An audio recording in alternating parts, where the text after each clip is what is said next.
Hey guys, it's Emma. I recently put something up on my Instagram asking what people wanted to see on my vlogs, but like 3 of the responses were questions, so I figured I'd answer them in depth here. 1. What was your TS diagnosis like?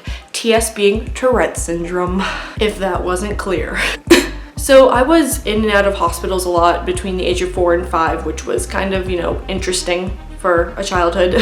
My diagnosis took a year, as Tourette syndrome diagnoses do. At first they thought it was a lot of different things, including asthma because my first tic was a coughing tic. But when more vocal and motor tics came, they realized, oh, this is probably something else, which then led to them realizing, oh, this is Tourette syndrome. As for how I felt about it, I don't know, I was like 5 years old. I didn't feel very different because a diagnosis is just an acknowledgement of something that you already have. And as far back as I can remember, I was ticking. So I don't really know a life without Tourette syndrome.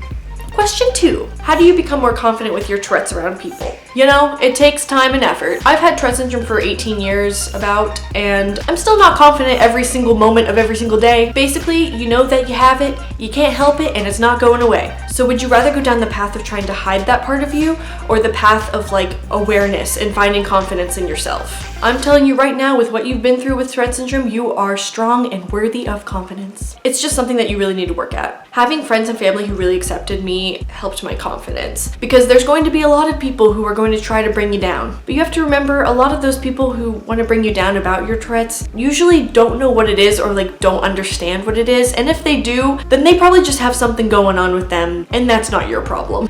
Bullies, schmoolies. Be confident, be you.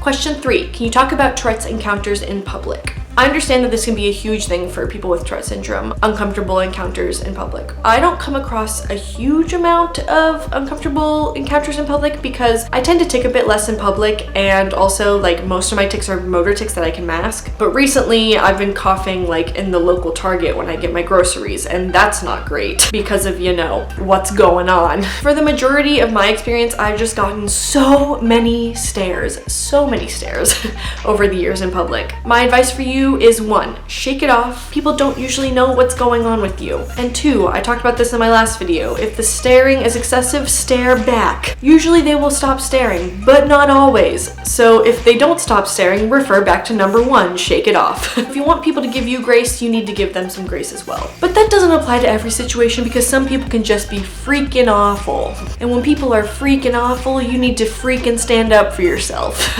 Even if it's one of your friends, even if it's someone that you feel like is a best friend. I've had experiences with a best friend before where she tried to stop me from ticking, and you really just gotta stand up for yourself there and be the best Tourette syndrome advocate you can be, because woo doggy. Those are the 3 questions that I kind of wanted to go into depth with today. I hope you enjoyed. Like, comment, and subscribe. Thanks, Twitches. Bye!